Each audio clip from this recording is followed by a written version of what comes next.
Good morning, buenos dias, everyone. Welcome to HACE, Cafecito con HACE. My name is Roger Casilla, and I'm one of the partnership engagement manager here at HACE. I'm located in Indianapolis, Indiana, and I look forward to having you all here joining us today. HACE, if you're new to HACE, is a Hispanic Alliance for Career Enhancement. That's what HACE stands for. And it's a nonprofit organization dedicated to positively impact the workplace by supporting and providing resources to global companies through our three pillars: professional development, thought leadership and branding, and talent acquisition. All right. We do have some exciting news before we dive into our conversation today, what I'm looking forward to. We have three events coming up August 15th. So just mark your calendar for one day, August 15th. So the first two are the coaching corners that we have here. So the first one is executive coaching corner that you're able to book a session for 1 hour with one of our professionals coachings. And that's from 10 a.m. to 6:30 p.m. Central Time. And again, you can only book for 1 hour. So you better hurry up and try to go sign up. The link is going to be in our chat here today as well too. So make sure to sign up for that. The other coaching corner that we have, this is a little bit more for offering opportunity for ASA members to receive more personalized career guidance. So you'll be able to have a volunteer firm, one of our volunteer career coaches with a 1 hour session, just like the executive ones, with specific career needs, any resume building, any salary negotiating, interview and prepping that you may need. That's the coaching corner you want to sign up for. And so that's also August 15th. It's also the full day. So we're going to have it from 10:30 a.m. to 6:45 p.m. Central Time. And so you're already able to book your 1 hour session once you register. All right. So make sure you register and you book your 1 hour session if that's what you need currently. Now the last event that we have for the August 15th as well too is a jam-packed day. It's a virtual career for Latino and Latinx professional, which is on August 15th, as I mentioned. That's happening from 3 p.m. to 6 p.m. Central Time. So it's going to be super easy. All you have to do is sign up, create an account.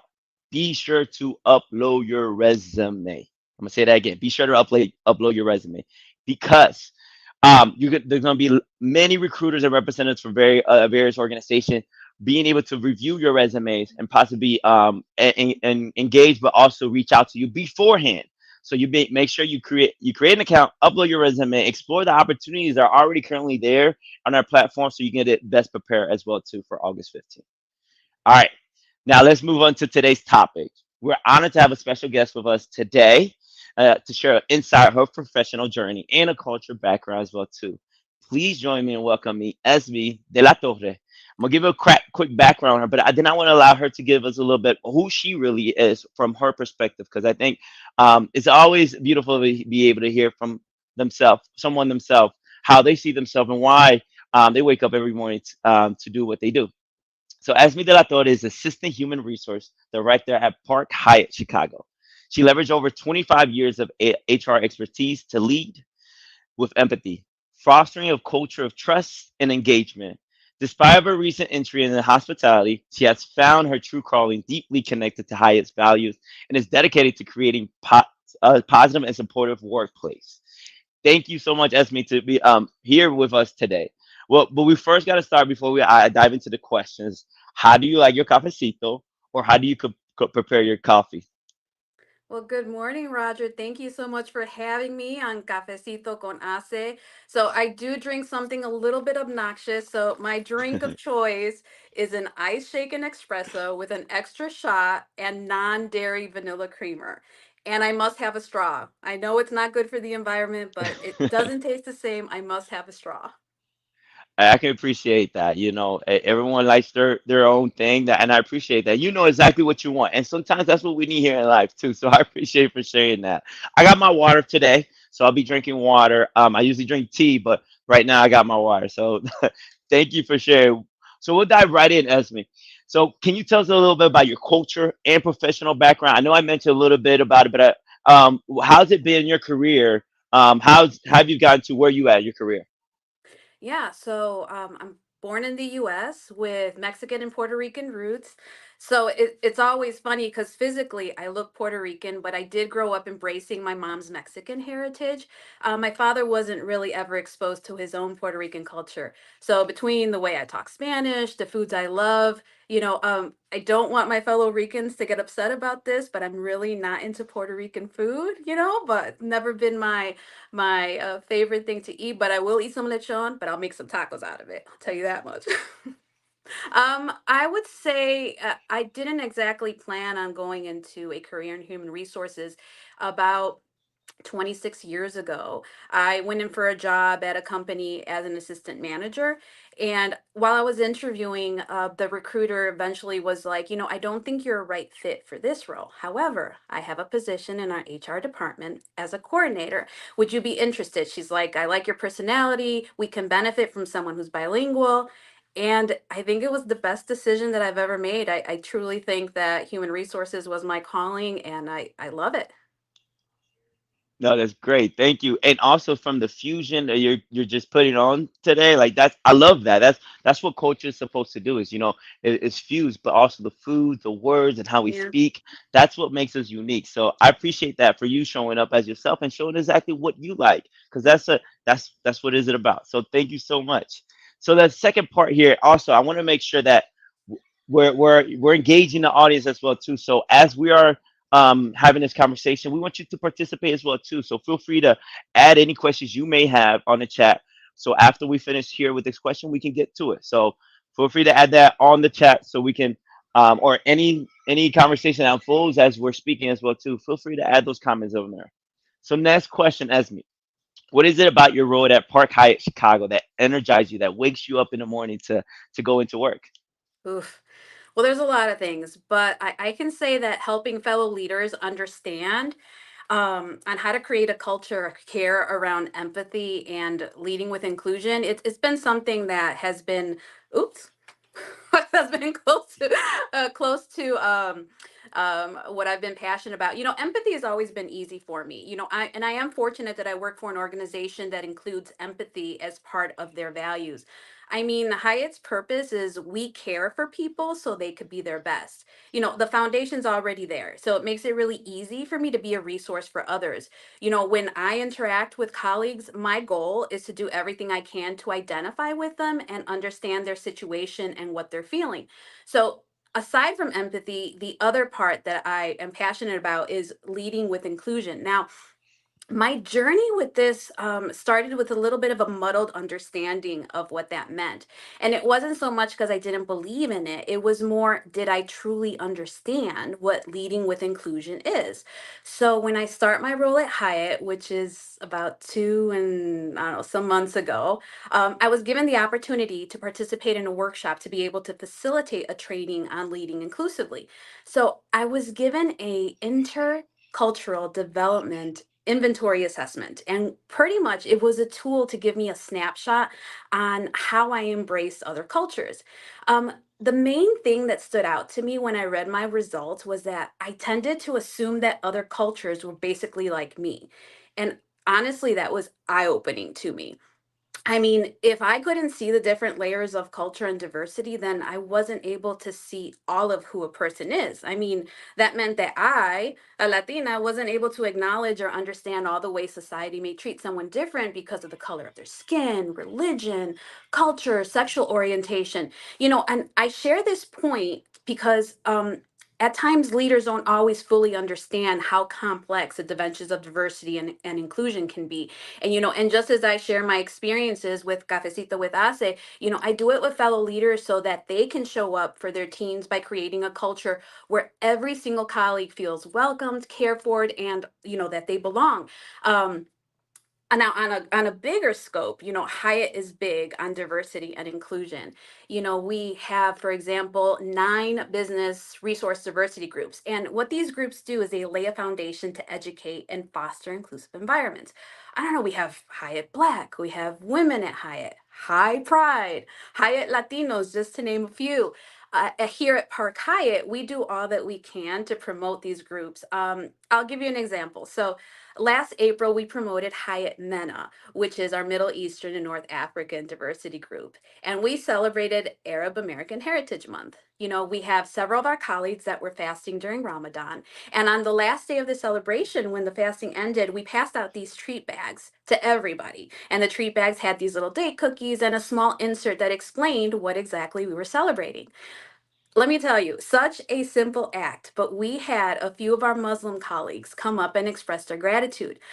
One colleague even shared that she had never been at a company before that had ever celebrated this. And to her, this holiday meant so much to her. But I mean, this is Hyatt. It's what we do. We create this culture of care. Now, Hyatt has I mean, I can go on and on and on talking about this. So just a few more plugs, but we have our Change Starts Here initiative, and that's another big thing that DNI that focuses on DEI, and it's Change Starts Here is broken down in these three buckets. The first bucket is who we employ, develop, and advance. So the focus there is how we hire, how we promote, how we retain our diverse talent. The goal is to increase the representation of women and people of color in leadership roles by 2025. Now, our second bucket is She was just about to get to the second bucket. It was really great. We'll wait a few here. I think she's coming back on. Oh, she left it like a good movie. But feel free to add any questions as we get Esme back. I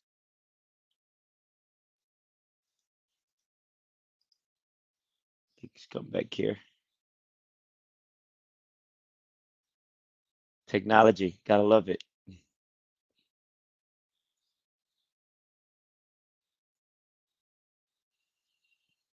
All right, we'll give her a few more minutes or a few more seconds, sorry, to see if we get her back. Yeah, the cliffhanger, right? Feel free to add any comments. The second bucket, I know that second bucket was gonna be good too. I'm over here taking notes. Love what High is doing. I, I I had another question to follow up with her on that. Oh, there we go. Esme, you left us on the we second were just bucket. talking about the all of the we are having a few internet issues right now at the park, and I was joking about it. I said, "What's the worst that can happen?" And the worst happened, of course. So the going back to change starts here. Our second bucket is who we support.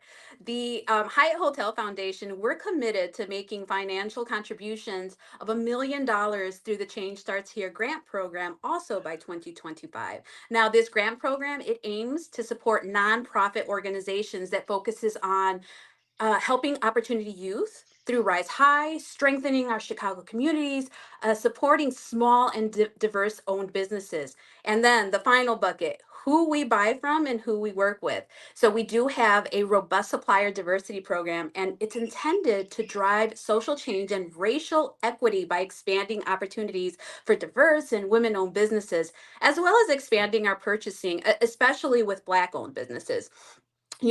I do get really excited talking about this topic because I know that I work for an organization that views DE&I as a superpower to win the war on talent and drive excellent results. And what I've learned is, at least from working here, the formula is pretty simple. By supporting, respecting, and valuing our communities and colleagues for who they are, it generates more engagement, creativity, collaboration, overall success. The 100%, you get it. Esme Hyatt gets it. It is simply what it is because you are in the an industry of service. We're all in the Hmm. industry of service if we're gonna think about it. We're all serving someone. So, but you have made it a point to focus on the person besides you, Yeah. or and because how we're creating the communities is a reflection of who we're serving as well too. And so, if we're able to engage in the community and develop the community, we understand who we're serving, how to serve and meet them where they're at. Hyatt gets it. I appreciate it. That's why we love these Cafecito Ase to be able to share what organization are doing, what leaders as yourself are doing today. So we appreciate that for sharing those advices. So make sure you all took notes of those buckets. And also one thing we wanted to leave it as well too is that last question we'll have here, and then we'll open it up to everyone. I'm sure someone that we have questions. What advice would you give an Hispanic or Latina or Latinx starting out in the professional careers? Well, this is my favorite phrase, and I believe in it: fail fast, fail often. I Yes. mean, personally, I love this concept because I'm not a planner. I tend to act, right? And I really have learned that when you try new things, you make mistakes, you benefit from unexpected experiences and opportunities. I mean, that's how Hmm. we learn, right? We learn from our mistakes quickly, and that's how we improve, right? So fail fast, fail often. Now, I'm gonna throw in a shameless Hyatt plug for all of our young professionals. We are going to be participating in a virtual booth during the ASE Professional Career Fair that is taking place on Thursday, August 15th from 3 to 6 p.m. This is going to be a great opportunity for ASE members to learn more about Hyatt's culture of care, and also opportunities for career advancement. Some of the few roles that are going to be spotlighted include professional roles in IT, digital, sales, finance, marketing communications, just to name a few.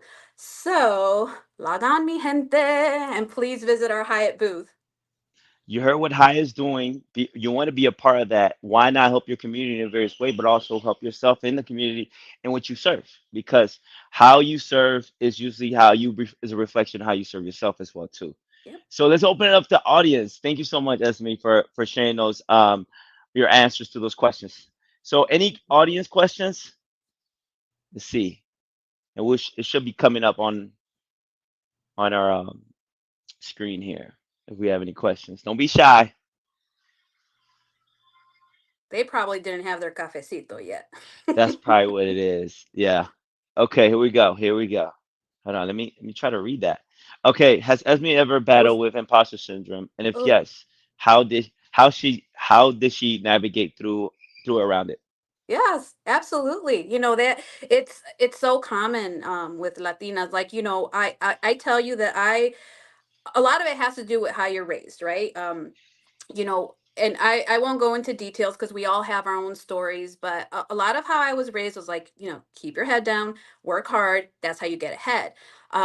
But then as you get into these roles, you're like, oh, am I doing this right? Am I good enough? Am I just, walking, am I in this role just acting like I'm in the role? You start creating this doubt in your head, but what the way that I've managed through it is through proven successes, right? Like acknowledging that, I have had a successful career. I have been able to accomplish great things, hearing feedback of my peers as well as the individuals I serve, which are all the colleagues that come into my office and have a question or just want to banter. So I think imposter syndrome is it's something that's more common than is spoken of, and I can definitely say that I've had it, but with time, you start getting that self-confidence where, yeah, you are good enough. Yes, you do have the experience. Yes, you are qualified, and yes, you should be where you're at. Yes, that's right. And one thing I'll add on there is practice. Just like everything, it takes practice and it takes a daily practice with those conversations you're having with yourself and finding it's like, yes, I do belong there. And so Hmm. those are the questions you're going to have to answer on a daily basis. So don't feel like it's going to be just one time or one phase, something that's going to be ongoing. Any other questions for Esme? I think we got one here. Yes. So, Lisandra, thank you, a colleague of mine. Any advice to companies who are trying to be more inclusive and meet the needs of their employees? It's a great question, Alessandra. Yes, if you decide that you're going to roll something out, make sure that it's actually followed through, and it starts with your leadership. I have seen, and I have peers that work at other organizations where they do invest a lot of money in DE&I, but they're not necessarily following through on it, or they don't have leadership buy-in. So I think that if you want to be more inclusive and you do want to come up with a great DE&I program that works for your organization, and make sure you follow through and make sure that you have leadership buy-in, because it starts there, and that's the most important part of that, for it to be successful. That's right. We are at time. We have one final question we have to ask Esme. But if you want to connect and continue to on the conversation, make sure you add Esme on LinkedIn. Make sure you're following Ase as well to be up to date with all those things. As we wrap up, I like to ask we like to ask one final question here at Ase with Cafecito con Ase. Esme, what are you hopeful for, or what can you share a positive story that gives you hope for this year? I say I am a person that you see what you get. So I say this and I truly believe it. My hope is that we all get to experience civility in the workplace. I know I'm going to do my part to be polite, respectful, courteous when I interact with my fellow colleagues. I mean, just imagine if we all did it, right? Right. Thank you so much, Esme, for your inspiring words and sharing your story with us today. And thank you for the audience for joining and participating as well too. We hope you found this session valuable and that you have a wonderful day. And we look forward to seeing you on next ASE event or even at the ASE Virtual Career for August 15th. Esme's going to be there. Hyatt's going to be there. Yes, we are. Thank you so much, Roger. No, thank you. Bye bye.